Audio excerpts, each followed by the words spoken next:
ce qu'on vous propose maintenant là comme session, c'est un petit exercice rapide où successivement, on va présenter les ambitions des 4 ateliers thématiques qu'on a préparés en fait pour demain. Donc on a beaucoup travaillé avec le comité de pilotage pour essayer de penser quelles étaient pour nous les questions sur lesquelles, en tant que métaprogramme, on devrait se pencher. On a fait ce premier travail, on les a ensuite rassemblés en 4 domaines et on s'est dit, finalement, ce qui serait utile pour pouvoir bénéficier de vos compétences croisées, de vos regards croisés, c'est d'organiser des séances de brainstorming dans lesquelles on pourra essayer de faire émerger des questions de recherche. Alors, on n'ira peut-être pas jusqu'à la définition complète de ces questions de recherche, mais quels sont les questionnements sur lesquels on n'a peut-être pas encore assez travaillé, et c'est ça qu'on fera demain. Alors, on n'est qu'une 60aine, parce que là, évidemment, ça ne va concerner que les personnes qui sont ici, pas celles qui sont en distanciel, on ne pourra pas l'organiser à distance. On a prévu de faire 4 ateliers, mais ce qu'on vous propose, c'est de ne vous inscrire qu'à 2 ateliers.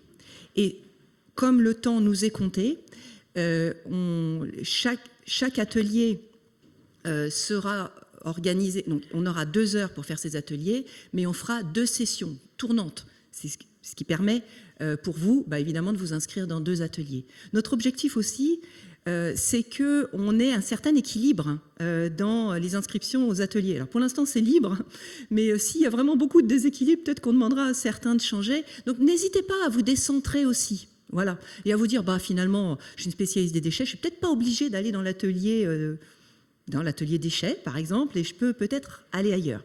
Donc, ce qu'on va faire là, c'est demander à un des animateurs de chaque atelier de venir présenter en quelques slides ce qu'on a envie de faire, ce dont on a envie de discuter dans cet atelier-là, un peu pour vous attirer et que vous compreniez de quoi on parle. D'accord ? Donc, alors, le premier atelier, c'est Sandrine qui présente ? C'est ça, ok. Bon, voilà, donc les 4 ateliers, voilà leur titre. Et ce n'est pas issu du hasard, il y a eu du brainstorming derrière. Et donc, Sandrine, qui va co-animer avec Bernard Curec et moi-même cet atelier-là, vous présente un petit peu ce dont on a envie de discuter dans cet atelier. Ok, donc rebonjour. Donc voilà, donc l'objectif de cet atelier, c'est vraiment de comprendre les déterminants de la demande en produits biosourcés et leurs évolutions. Et pour comprendre ces déterminants de la demande, en fait, il faut comprendre le rôle et le comportement d'un ensemble d'acteurs qui interviennent dans la définition de cette demande, c'est-à-dire non seulement les consommateurs eux-mêmes, mais aussi les usagers, les prescripteurs et les citoyens. Donc tout d'abord une très brève photographie des produits biosourcés. Donc les produits biosourcés, ce sont des produits issus de la transformation de biomasse animale et végétale qui peut être d'origine terrestre ou maritime. Donc on a une grande diversité de produits biosourcés qui vont aller dans des usages très divers, dans des secteurs très différents, comme par exemple des isolants, des colles, des peintures, des produits d'entretien, des produits cosmétiques, etc., etc. Alors, qu'est-ce qui contribue à construire la demande en produits biosourcés ? Il y a un premier élément, en fait, qui sont les attentes et les motivations par rapport à ces produits biosourcés. Donc ces attentes, elles vont d'abord porter sur les attributs des produits eux-mêmes. Donc les attributs des produits, très classiquement, c'est le prix, la qualité, la disponibilité, son impact sur l'environnement, sur la société, sur la santé. Mais ces attentes, elles sont aussi liées à l'usage qu'on a du produit biosourcé, du produit en général, et cet usage, ça conditionne finalement ce qu'on va faire pendant son stockage, son entretien, ce qu'on va en faire au moment de la fin de vie du produit, etc. Au final, ce qui va jouer sur le choix d'un produit biosourcé ou d'un produit pétrosourcé, ça va être une certaine hiérarchie que le décideur, le consommateur, l'acheteur va faire entre les différents attributs des produits. Ça va être ça, et puis ça va être également, oups là, je suis allée trop loin, je suis allée beaucoup trop loin, voilà. Ça va être également quelle perception il a des produits biosourcés, mais aussi des produits pétrosourcés. Même si on a quand même un peu plus d'interrogations sur la perception des produits biosourcés. Alors la première question qu'on peut se poser, c'est est-ce que ces personnes connaissent les produits biosourcés? Est-ce qu'ils savent ce que c'est qu'être biosourcé? Concrètement, par exemple, est-ce qu'ils font la différence entre biosourcé et d'origine biologique? Est-ce qu'ils font la différence entre biosourcé et biodégradable? Donc, en conséquence, quelle est leur perception des impacts environnementaux de la consommation de produits biosourcés? Derrière ça aussi, la question se pose de l'identification du biosourcé. Finalement, quand ils voient un produit, est-ce qu'ils sont capables de dire s'il vient totalement ou partiellement, le partiellement pouvant être aussi un facteur de confusion, de la transformation d'une biomasse animale ou végétale. Et donc, derrière cette question de l'identification du biosourcé, se pose la question des besoins en information et des besoins, par exemple, d'étiquetage, de traçabilité et de certification.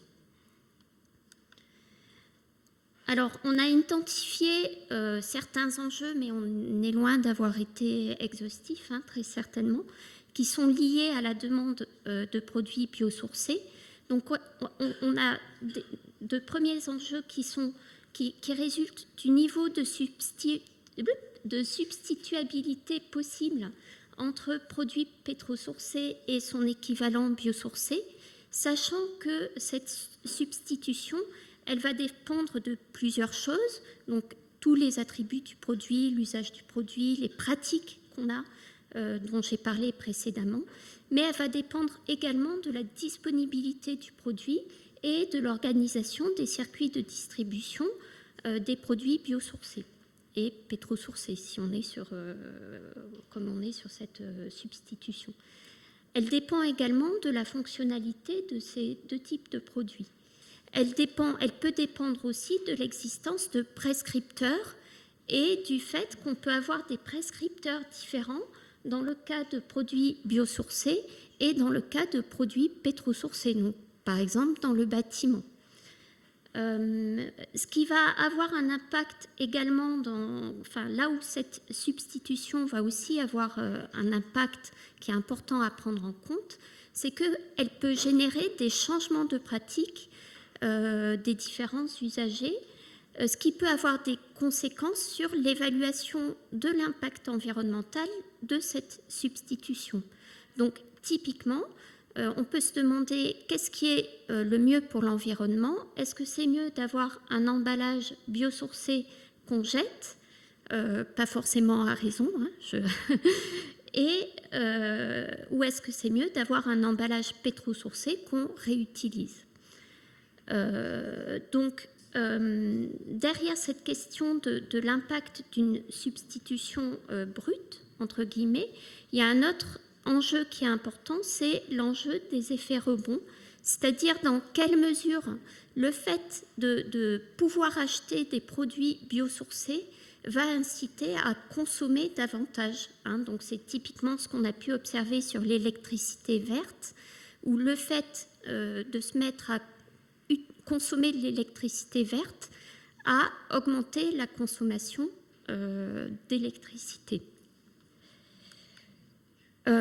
Si, j'ai oublié de dire un truc quand même très important, c'est que sur tous ces enjeux, en fait, on a identifié vraiment des possibilités de recherche pluritrans interdisciplinaires, par exemple sur le design des produits, le design des filières de produits biosourcés. Ça peut être aussi sur l'évaluation des impacts de la substitution entre pétrosourcés et biosourcés. Voilà, donc vraiment enjeu pluridisciplinaire. Et un dernier petit mot du PEPR BIBEST, donc biomasse, biotechnologie, biocarburant. pour lequel en fait on a rédigé un appel à manifestation d'intérêt qui porte sur la demande en produits biosourcés. Donc on a rédigé avec Sophie Toyer, Christian Duquesnoy et Jacques Méry. Et donc, dans cet appel à manifestation d'intérêt, on a identifié 3 pistes de travail. Une piste sur l'analyse et l'identification des déterminants de la demande en produits biosourcés. Une piste sur la mesure du consentement à payer en produits biosourcés. Une piste sur l'analyse prospective à moyen et long terme de cette demande. Voilà, donc cette AMI, ça pourrait être une possibilité de financement par la suite de projets collaboratifs. Alors peut-être un tout dernier mot. Donc ce PEPR BIBEST, donc il y a 5 axes, 4 axes technologiques et un axe SHS.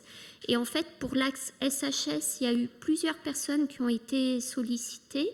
Donc moi, Nicolas Béfort, et 2 autres personnes, donc une personne en histoire et désolée, j'ai oublié le nom de la 4e, mais voilà, l'appel à projet SHS sera plus large que le seul appel demande. Voilà, je vous remercie. Merci.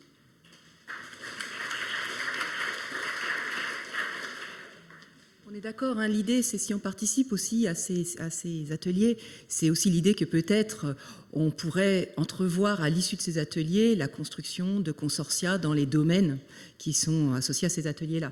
Donc le petit nudge à la fin, c'est de se dire, bah oui, si on crée un consortia derrière, on peut peut-être être prêt pour répondre à un AMI. Et je pense que la plupart des animateurs d'ateliers ont pensé aussi à qu'est-ce que ça pourrait devenir par la suite.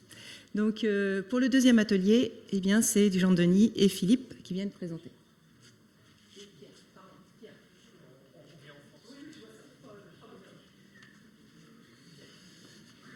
Ça impressionne. Donc, bonjour, donc, je suis Jean-Denis Mathias, je suis chercheur au LISC, département Matnum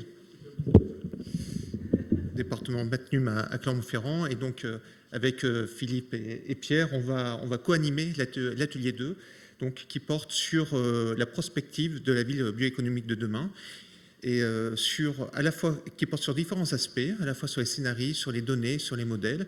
Et on se pose énormément de questions, en fait, sur ça. Je me rappelle, dès nos premières discussions, même sur le métaprogramme et même avant sur le groupe de travail bioéconomie, on se posait des questions sur les données, sur comment se projeter, en fait, et pour essayer de mieux appréhender, en fait, les transitions liées à la bioéconomie. Et donc, on va essayer de vous questionner autour de cette prospective durant l'atelier 2.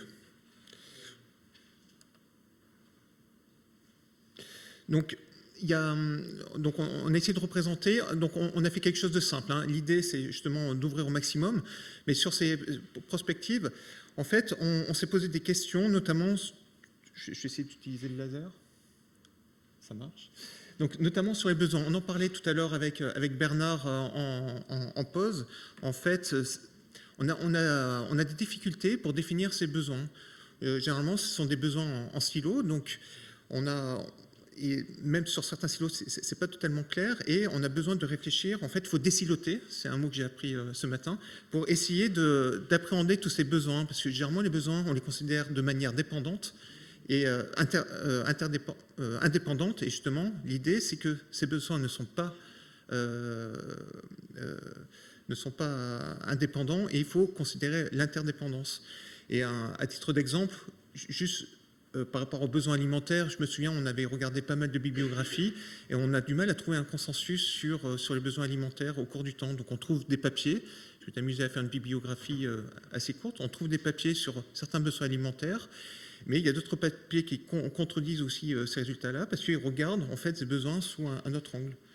Et donc là, l'idée, c'est vraiment d'essayer de réfléchir quel type de données on a besoin, comment les acquérir, soit en faisant de la bibliographie, en prenant aussi des données issues d'autres projets, ou justement en étant un petit peu inventif, en essayant de dire, ben voilà, on peut trouver des moyens pour acquérir ces données-là et essayer de caractériser ces besoins. donc il y a les besoins technologiques, il y a les besoins sociaux aussi, donc ça aussi c'est quelque chose qui est un petit peu qui n'est pas forcément simple à mettre en place. Quand on parle de besoins alimentaires, par exemple, il y a tout ce qui est les changements de pratiques en termes d'alimentation, aussi de gaspillage anti-alimentaire et ainsi de suite. Un deuxième point concerne notamment les interdépendances au sein de la ville et aussi en dehors de la ville. Donc là, le schéma est peut-être un petit peu trompeur. Mais du coup, l'objectif, c'est de regarder, étant donné que ces besoins sont dépendants, il y a aussi les processus qui sont liés à ces besoins et il y a des interdépendances qui peuvent être parfois cachées. On a besoin d'approches un petit peu systémiques. On en parlait aussi ce matin avec Monique. Et donc, l'objectif, c'est essayer de caractériser ces interdépendances de manière très simple, et c'est un petit peu...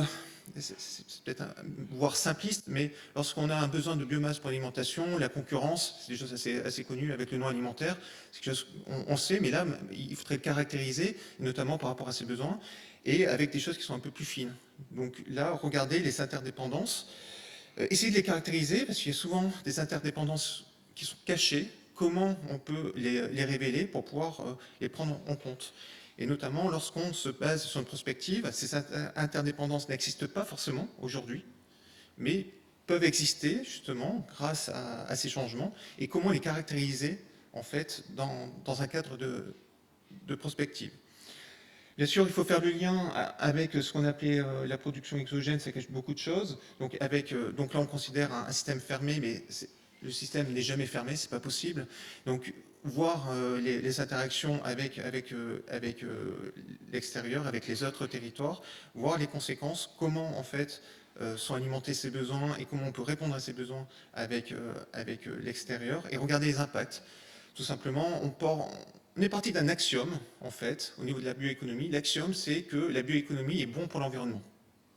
Et en fait, on souhaiterait regarder, et c'est un axiome qui est assez implicite. Hein. Donc, et du coup, hein, exactement, c'est pas partagé par tout le monde. Et justement, cet axiome-là, il faudrait le travailler et voir un petit peu les impacts, parce qu'on sait tous ici, on sait tous la complexité de cette question-là. Mais si en 2050, on est dans une bioéconomie urbaine avec on prenait l'exemple, je ne sais pas, 80% de la population qui consomme 70% de biosourcés, je dis des chiffres complètement au hasard, qu'en est-il de cet axiome-là?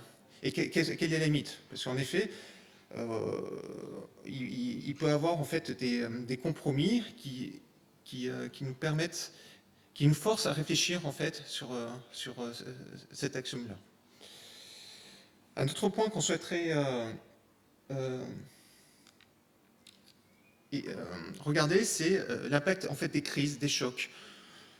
On vit en fait dans une société où il y a des chocs financiers, sanitaires, géopolitiques.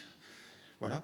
Donc en fait, les systèmes stationnaires, c'est très bon en théorie, mais le problème c'est qu'on est soumis en fait à des perturbations. Et donc comment en fait, si on passe à une bioéconomie qui soit un peu plus marquée et qui soit soutenable, comment cette bioéconomie en fait peut participer ou non d'ailleurs à la résilience et à la vulnérabilité en fait des villes. Donc ça c'est une vraie question. Lorsqu'on a un changement de système, il faut aussi regarder comment ce système répond à des perturbations et à des chocs. Et enfin, la question qui nous intéresse concerne les transitions, c'est-à-dire en 2022, je suis un peu long, en 2022, on est dans un état donné en termes de besoins. Déjà, pour moi, c'est pas très clair, donc on voudrait vous interroger sur ces besoins actuellement. Et 2050, donc on a un point A, on a un point B. Et donc, du coup, comment on passe du point A 2022 au point B 2050? Avec quelle trajectoire on passe pour pouvoir... quelle trajectoire on doit adopter pour favoriser ces transitions? Donc, je vais aller un peu plus vite.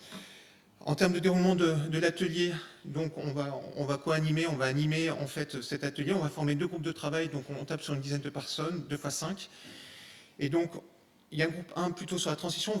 On va poser une question un petit peu générale sur une ville de X habitants, on peut passer à Y% de ressources biosourcées, quels sont les impacts, les dépendances, et réfléchir un petit peu sur l'existant, ce qui manque et ce qu'on devrait faire dans chaque groupe. Donc travailler sur ces 3 phases, en fait, à la fois sur ce groupe un petit peu transition et à la fois sur ce groupe 2 qui est plutôt lié à la résilience et aussi à la vulnérabilité, et réfléchir donc sur un petit peu l'état de l'art, qu'est-ce qui manque et comment on fait pour pouvoir améliorer en fait cette prospective à la fois en termes de données, d'outils, en termes théoriques, numériques, modélisation, et tout ça dans un esprit de désilotage. Voilà. Je sais pas. C'est parfait.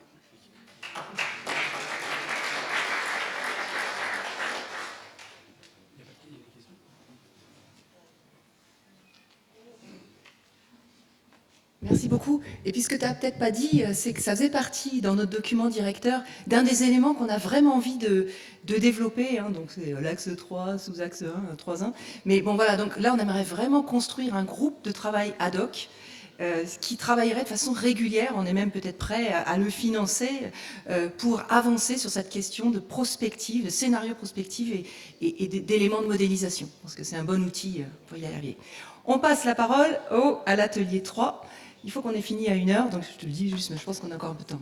Voilà. Ouais. Donc atelier 3, Sophie vient de faire une grosse pub à l'atelier 2, donc j'espère quand même que vous ne serez pas trop influencés. Donc l'atelier 3, il porte sur usage, réusage, recyclage en économie circulaire urbaine, enjeux, opportunités, contraintes. Alors vous voyez plein de mots dans le titre, usage, réusage, recyclage, ça fait appel à des actions d'utilisation, de transformation, utilisation et transformation de quoi? De ressources, ressources qui peuvent être des déchets, que l'on peut considérer comme des matières premières peut-être, matières premières secondaires, et tout ça dans un objectif de changer des modèles, modèles de production mais aussi modèles socio-économiques peut-être. Ça fait beaucoup de mots dont on peut se demander finalement à quelles questions profondes ils veulent répondre. Alors pour essayer de trouver cette question, je vous propose de se demander dans quelle ère on vit aujourd'hui. L'ère dans laquelle on vit aujourd'hui, et je remercie une collègue qui est ici présente et qui m'a gentiment prêté une de ses diapos. Cette ère, c'est l'Anthropocène. Alors pour ceux à qui ce mot n'évoque pas encore quelque chose, puisqu'il est quand même largement utilisé, c'est une ère très récente et qui est caractérisée par le fait que notre action, l'action des humains, va changer de façon durable, peut-être irréversible, l'environnement terrestre au-delà de processus géologiques naturels. Et moi, je le traduis par une civilisation de la consommation et de la poubelle. Alors, c'est quoi les faits? Une étude qui date de 2015 a regardé un certain nombre d'indicateurs, indicateurs économiques comme le PIB, indicateurs de production, et s'est rendu compte que tous ces indicateurs ont eu une croissance exponentielle à partir de 1950. Et parallèlement, ils ont regardé des indicateurs plutôt environnementaux, avec la production de dioxyde de carbone, la température, l'acidification, enfin tout un tas d'indicateurs dont vous entendez aussi régulièrement parler. Et on voit immédiatement le parallèle, parce que tous ces indicateurs ont malheureusement aussi augmenté à partir de 1950. Ce qui fait qu'il y a une corrélation complète et directe entre la consommation et l'évolution économique et la dégradation de la qualité environnementale. Et on ne peut pas rester dans cette c'est pas durable d'avoir cette évolution. Donc, il faut, pour changer ça, découpler l'économie, la production, de ces indicateurs environnementaux. Donc pour changer le paradigme, comme je viens de le dire, il faut découpler. Alors l'indicateur le plus courant, c'est quand même le PIB, de l'utilisation, la consommation de ressources naturelles et des impacts environnementaux. Une des solutions pour ça, c'est de passer, enfin, peut-être une des solutions pour ça, ça peut être de passer du déchet à la ressource. Alors il y a toute une hiérarchie qui a été proposée, et je le rappelle, le meilleur déchet, c'est quand même celui qui n'est pas produit. Sauf que le déchet qui ne peut pas ne pas être produit, eh bien, dans la hiérarchie, c'est le réemploi. Vous avez l'idée de la bouteille de verre, la valorisation matière, donc soit par la production de nouveaux objets, soit par la production de compost, par exemple, et puis d'autres types de valorisation, et enfin, en dernier lieu, l'élimination. Le fait d'utiliser le déchet comme une ressource, c'est aussi très porté par des politiques récentes. Et là, je reprendrai que la loi de transition énergétique pour la croissance verte, qui fixe un pan entier sur la lutte contre le gaspillage et la promotion de l'économie circulaire, avec des objectifs très clairs sur la consommation de matières premières et le fait de recycler et valoriser tout un tas de déchets, pas que des déchets organiques. Donc comment ce fait-là d'essayer de découpler, ça se traduit en recherche, et notamment la question des déchets et de la transition, du réemploi, du recyclage, de la réutilisation. On a fait une toute petite, c'est Jean-Phi qui l'a fait, une petite étude bibliométrique. Donc si on regarde déchets et traitements, on va trouver des milliers de papiers. Si on regarde déchets, recyclage et réutilisation, bon, ça commence à diminuer. Si à ça on ajoute le critère urbain, on tombe à moins de 2000 papiers. Si on regarde en bioéconomie, c'est pareil, on a quelques milliers de papiers en bioéconomie, tout secteur confondu. Si on ajoute l'urbain, on tombe à moins de 100. Néanmoins, même si urbain, bioéconomie, recyclage, déchets, c'est peut-être pas ce qu'il y a de plus travaillé, on voit qu'il y a des connaissances à acquérir pour des enjeux spécifiques. Et que nous disent quelques-uns des papiers qui ont pu être relevés sur l'économie circulaire, cette review, elle dit que ça va impliquer l'adoption de production propre, l'augmentation de la responsabilité des producteurs, l'augmentation des technologies renouvelables, et que tout ça, ça va devoir être soutenu par des politiques. Si on regarde ce qui se dit sur déchets et environnement, on voit qu'il apparaît que la question de la gestion des déchets, c'est un facteur clé pour développer les villes, et qu'on va devoir accroître la collecte, l'analyse de ces données sur les déchets, et puis gérer quelque chose qui est relativement complexe. Et ça se traduit avec des papiers et des travaux spécifiques sur des flux de déchets, comme les déchets alimentaires ou encore les eaux usées. Et maintenant, si on regarde, soyons un petit peu chauvins, ce que dit la maison INRAE, à la fois sur la bioéconomie, mais aussi sur l'économie circulaire vue par le prisme des déchets organiques et des effluents, mais il en résulte un certain nombre d'enjeux.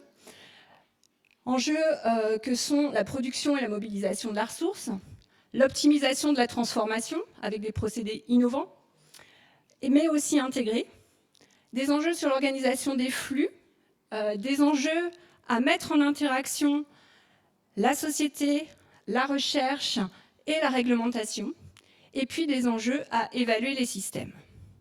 Donc vous voyez, il y a déjà un certain nombre de choses qui nous donnent des grandes lignes d'enjeux sur ces usages, réusage, recyclage. Mais nous, ce qu'on vous propose dans l'atelier 3, c'est d'aller un petit peu plus loin ensemble. Donc ce qu'on va vous proposer, c'est de nous focaliser sur 5 dimensions d'enjeux, que sont la ressource, le gisement, les technologies, l'organisation, la législation et les acteurs. Ce qu'on vous propose, c'est que pour chaque dimension, individuellement, vous prendrez un petit peu de temps, pour identifier sur cette dimension d'enjeu, quels pourraient être les besoins, quelles pourraient être les contraintes, quels vont être les leviers, les solutions que l'on pourrait explorer. Après, on fera du plus collectif pour synthétiser tout ça. Et l'idée, eh bien, c'est d'en sortir des idées transversales de sujets qui pourront être du sujet de recherche à explorer, soit dans des projets exploratoires, soit dans des projets un peu plus phares pour le métaprogramme. Donc nous n'aurons qu'une conclusion, venez nombreux.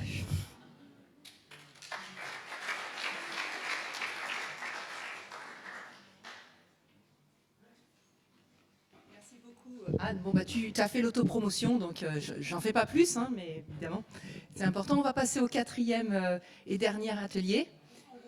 Vous faites en groupe, parfait. Alors, c'est à la suite. Non, c'est pas là. On va remettre. Voilà, donc nous, c'est l'atelier 4 sur les services écosystémiques en ville en substitution de services pétrosourcés. Oh, excusez-moi. Donc, moi, j'ai un petit peu la mission au départ de vous plomber un peu l'ambiance avant d'aller manger, en vous rappelant qu'on est dans un contexte de crise, que la crise climatique, le dernier rapport du GIEC nous dit que tout ce qu'on a réussi à faire depuis qu'il y a les alertes, c'est qu'on a baissé le rythme d'augmentation. Donc, on continue toujours à augmenter, mais on va un peu moins vite dans le mur. Donc, voilà. Qu'en 2019, on a émis par an 54% de plus qu'en 1990 de gaz à effet de serre, et que d'après les calculs du GIEC et des modélisations, si on voulait rester dans un seuil de 2%, de 2 degrés d'augmentation, il nous reste un stock global de carbone à utiliser sur le restant de l'humanité de un peu plus de 1000 tonnes. Sachant qu'on en a consommé 410 tonnes sur une décennie, la décennie 2010-2019. Donc ça vous donne un peu l'échelle. Il nous reste à vivre 3 fois ce qu'on a consommé les 10 dernières années. Tout ça dans un contexte où on a, comme Sophie l'avait dit, une augmentation de la population urbaine. Alors en France, l'INSEE nous dit qu'une population urbaine, c'est une ville de plus de 2000 habitants et il y a déjà 80% de la population qui y vit. Si on s'intéresse aux plus grosses, qui sont les villes de plus de 100 000 habitants, il y a déjà en France 50% de la population qui vit dans ces unités-là. Et tout ça se conjugue et s'interpénètre avec la crise d'érosion de la biodiversité, même de chute de la biodiversité. Sur les zones humides, par exemple, qui ont des enjeux majeurs en termes de services écosystémiques, en France, il y a 50% des zones humides qui ont disparu entre 1960 et 1990, et qu'actuellement, on estime que seulement 6% des zones humides restantes en France sont en bon état de conservation, donc capables de jouer complètement toute leur fonctionnalité. Sur les menaces sur les habitats, on a 68% des habitats menacés au niveau européen qui sont présents en France, donc on a un niveau de responsabilité très élevé. Et en termes d'espèces, on a 14% des mammifères présents en France métropolitaine qui sont menacés, 24% des reptiles, 23% des amphibiens, 32% des oiseaux nicheurs et 19% des oiseaux d'eau douce. Et pourtant, la biodiversité joue un rôle majeur dans tout ce qui est régulation du climat, atténuation des effets du changement climatique. Et s'il y a une augmentation de température, on aura aussi un effet beaucoup plus important sur l'érosion de la biodiversité. Mais il y a quand même sur la ville et le périurbain des choses qui peuvent être intéressantes, puisque par exemple, il y a eu un travail sur l'identification des abeilles sauvages sur la ville de Lyon, et qu'il y a 293 espèces d'abeilles sauvages, dont ce qui correspond à un tiers des espèces connues en France, et que c'est finalement dans le milieu périurbain, où il y a 50% de sol urbanisé que sur l'agglo de Lyon, il y a plus d'abeilles que dans le milieu purement rural. Donc ça donne aussi des questions à se poser sur le monde agricole.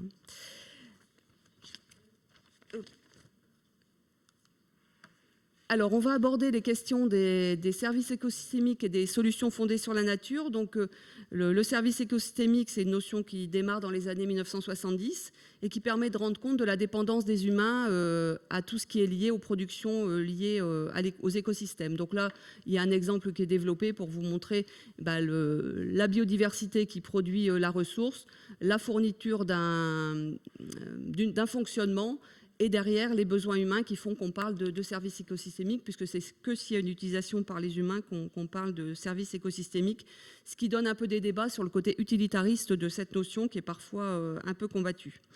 Surtout que ça laisse penser qu'il y a une frontière entre l'humain et la nature, alors qu'en fait on devrait, pour vivre dans un monde meilleur, réussir à casser cette frontière et se réintégrer totalement en tant qu'humain dans la nature et dans la biosphère. Et sur les solutions fondées sur la nature, c'est quelque chose qui est monté en puissance très très rapidement. Est-ce que c'est un slogan ou est-ce que ça reflète réellement quelque chose? Est-ce que finalement mettre en œuvre des solutions fondées sur la nature, c'est toujours favorable à la préservation de la biodiversité ou pas? Et quels sont les équilibres qu'il faut qu'on ait, par exemple, entre évitement et atténuation des dommages par rapport à tenter de restaurer et réparer par des solutions fondées sur la nature? Et quelles sont les représentations de la biodiversité que ces réflexions et ces nouveaux termes impliquent? Donc on va aborder maintenant une série d'exemples qu'on a souhaité un peu illustrer par quelques photos entre des solutions pétrosourcées et celles orientées stockage de carbone. Donc vous avez en termes de mobilité et du goudron qui permet de se déplacer assez facilement, mais vous avez aussi la version qui permet le stockage de carbone et qui permet d'être sur un milieu qui reste perméable au flux d'eau, qui est un platelage en bois. Vous avez tout ce qui est mobilier urbain avec du mobilier béton où on en voit aussi beaucoup de plastique recyclé maintenant, versus la production locale de bois sur un espace vert où on est obligé parfois de couper des arbres pour des raisons sanitaires. Et là, vous avez un exemple d'une scierie mobile qui vient sur place sur une commune et qui a fabriqué du mobilier urbain sur place ou le stockage sur place dans un espace vert à Grenoble, du bois coupé sur place pour le laisser pour faire des refuges pour la biodiversité. Je reprends un peu pour aller plus loin dans d'autres exemples. Ici, je reprends plutôt tout ce qui concerne les filières de valorisation des déchets, peut-être en partant par la droite. Alors, Sabine, qui est présente, elle connaît bien cet ouvrage, hein, donc je fais une pub, Sabine. Donc, il y a d'une part ce qui peut se faire de puits de déchets qui sont majoritairement produits dans les villes vers la campagne avec le recyclage de produits résiduaires organiques sur les écosystèmes cultivés à des concentrations, à des doses d'apport qui sont bien sûr régulées. Et puis je voulais mettre aussi en regard de ça des approches qui se développent de plus en plus aujourd'hui où on peut valoriser de manière beaucoup plus forte pour des quantités plus larges des déchets, des sous-produits issus des activités humaines pour la réhabilitation de sites qui sont dégradés dans des milieux urbains, industriels ou miniers. Et ici, je vous reprends l'exemple, par exemple, un peu de l'avant-après, hein, où on peut avoir des approches de refonctionnalisation écologique de sites en passant par des procédés de construction de sol et du génie pédologique. On est vraiment dans les approches de génie écologique à ce moment-là, où ensuite on peut revenir à des situations où on peut produire, je vous montre ici l'exemple de chanvre à destination de fibres textiles, de matériaux composites ou encore de triticales, où on peut imaginer aussi des approches de biomasse énergétique, voire alimentaire. Donc ça, c'est deux exemples que je voulais citer. Et puis également... j'ai sauté. Oui. Quand on est sur les solutions fondées sur la nature, mettre en avant aussi, par rapport en particulier à gauche, des questions majeures dans les villes de gestion des eaux pluviales, des systèmes de nous. Alors, c'est des choses qui sont bien connues, mais je pense qu'il faut les avoir à l'esprit par rapport à la régulation du cycle de l'eau, à la diminution des risques de crues et d'inondations, mais aussi tout ce que ça va pouvoir apporter comme solution en termes de trame verte. Et je crois que c'est à mettre en relation aussi avec des logiques de plus en plus actuelles dans les villes de désimperméabilisation des sols, donc, et de fait donc d'infiltration de l'eau, de régulation de la biodiversité. Et donc on est vraiment sur des solutions fondées sur la nature. En bas, simplement un schéma, là aussi sur des choses qui sont bien connues, hein, de phytoépuration des eaux. On peut le faire par des approches qui nécessitent beaucoup d'énergie. On peut aussi le faire grâce à l'énergie solaire, en mettant en œuvre des végétaux dans des contextes de phytoépuration. Et puis à droite, un exemple qui est peut-être plus, qui sort un peu de la ville, mais qui est souvent connecté à des problématiques urbaines, c'est les systèmes dégradés. Alors j'emprunte ça à des travaux qu'on mène avec des collègues en Chine en particulier, des systèmes qui peuvent être dégradés comme en haut à gauche et qu'on peut, par des approches de phytomanagement, en utilisant du végétal, à la fois dépolluer, stabiliser en termes de contamination, mais on peut aussi aller vers des approches très très développées en termes d'augmentation de la biodiversité et de valorisation des biomasses produites au sein de différentes filières.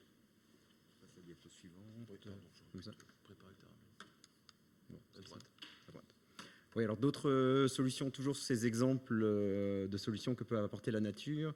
Autour de la traction, qui est très consommatrice de pétrole. Donc là, 2 exemples autour de la traction apportée par la mécanisation.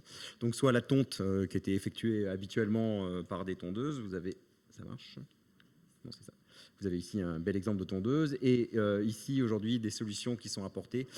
Ici c'est l'exemple d'une entreprise nantaise qui met en place des moutons pour la tonte des gazons. Un autre exemple ici avec le débardage. Donc vous avez ici un exemple utilisant des outils mécaniques pour le débardage avec consommation d'énergie, mais aussi une destruction des sols, une destruction de l'écosystème qui est assez importante lorsqu'on utilise ce type de machine.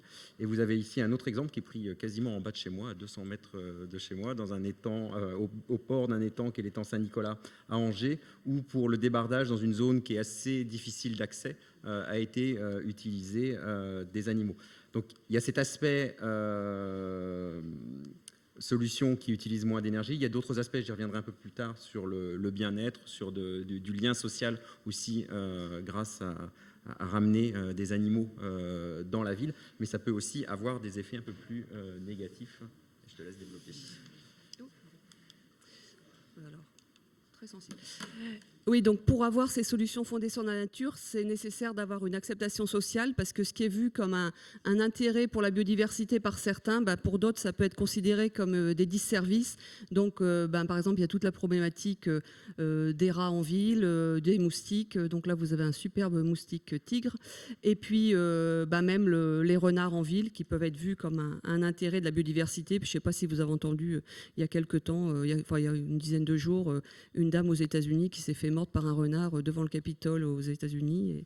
Et voilà, il y a eu une grosse chasse aux renards aux États-Unis. Donc les solutions fondées sur la nature, notamment tout ce qui est jardin partagé, on l'a vu avec les Angles de Lyon, travail autour de composteurs, ça permet de recréer du lien social. La nature en ville, ça peut apporter du bien-être et de la santé. Donc là, vous avez un exemple dans un jardin public à Orléans, de gens qui sont installés pour méditer au pied d'un arbre en bénéficiant sûrement d'ondes positives liées au contact avec l'arbre. Et puis, les 3 composantes des dimensions de la durabilité qui impliquent de prendre en compte la santé, le social, l'environnement et l'économie. Et c'est des travaux issus d'une réflexion sur les jardins partagés faits à Montpellier. Alors, toutes ces solutions portées par la nature, oui, pas plus, c'est l'avant-dernière diapositive. Donc je vais aller assez vite. Elle demande de prendre en compte quand même un concept qui est important, que le concept de One Health, donc une santé dans un contexte de transition urbaine, en prenant en compte la santé environnementale, les sols, l'eau, l'atmosphère, la santé humaine, on en a parlé, la santé physique, santé mentale, la santé animale et la santé végétale. Et on a vu des exemples avec, par exemple, le lien social, le rôle joué par le végétal en termes d'îlots de fraîcheur. S'il y a du végétal en ville, on peut faire du sport. Enfin, c'est des lieux aussi où on fait du sport. Mais il y a aussi des problèmes en termes d'allergie, de zoonose, de pollution. Je ne vais pas développer plus long, surtout si on n'a pas trop le temps. Donc, ça apporte des solutions, mais ça apporte aussi des risques. Voilà, je te laisse conclure sur l'animation. Et très rapidement, donc en quelques mots, c'est travailler ensemble demain pour aller vers comment nous organiser pour construire, imaginer un futur désirable. C'est pas forcément l'image qu'on voit ici d'ailleurs, ça pourrait être contesté. C'est pour ça que je l'ai mise de manière un peu provocante. C'est vraiment cette logique, fabriquer la ville durable, le grand défi de demain, penser la ville de demain. J'ai repris des exemples assez locaux, donc. Bien sûr, on va travailler ensemble et on vous expliquera demain de quelle manière. Soyez curieux, venez avec nous et puis on vous expliquera comment on va faire. Quelles questions scientifiques sortent de là et qui sont fortes et qui sont de gros enjeux. Comment animer finalement cette multidisciplinarité. Et puis l'image en bas à droite, c'est vraiment ce qu'on va faire demain. C'est quand on veut, on peut et comme on veut, on pourra.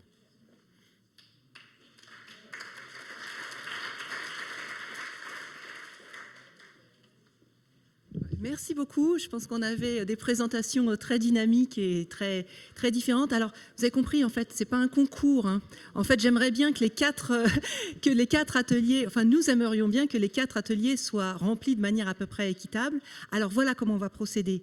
Vous avez reçu un message de Pascal sur vos emails, dans lequel on vous demande de vous inscrire, de préférence, dans les 2 ateliers sur lesquels vous avez le plus envie de travailler. Pour certains ateliers, les animateurs d'ateliers ont souhaité poser des petites questions en plus qui vont les aider, eux, ensuite, ce soir, pendant que les autres se reposent, à finaliser la préparation de leur atelier. Donc ça veut dire, donc ça veut dire 2 choses, c'est-à-dire que ça serait bien que vous répondiez à ce petit questionnaire, ça serait bien avant 18h, d'accord? Parce que nous, derrière, on va regarder les réponses, on va allouer dans la première et la deuxième session les personnes, et donc ensuite vous dire dans quelle salle vous devez aller demain matin, 8h30. 8h30, hein? Donc, attention. Et donc, pour qu'on soit sûr que vous répondiez, je pense que c'est Jean-Philippe, on en parlait ce matin, elle dit « Pas de réponse au questionnaire, pas d'inscription, pas d'apéro ce soir. » D'accord? Donc, vraiment, on vous demande de faire ça, ça nous facilitera la tâche, parce que nous, on a du boulot après pour vous associer ensuite à l'atelier. Voilà. Tu voulais dire d'autres choses, Pascal. Alors, viens le dire directement, ce sera plus simple que j'essaye de deviner. J'ai à peine 2 minutes pour vous dire que les ateliers se dérouleront donc demain matin de 8h30 à 11h, quelque chose comme ça, peu importe, ne seront pas dans ce bâtiment, mais seront dans la maison bourgeoise qui est juste au bout du parc.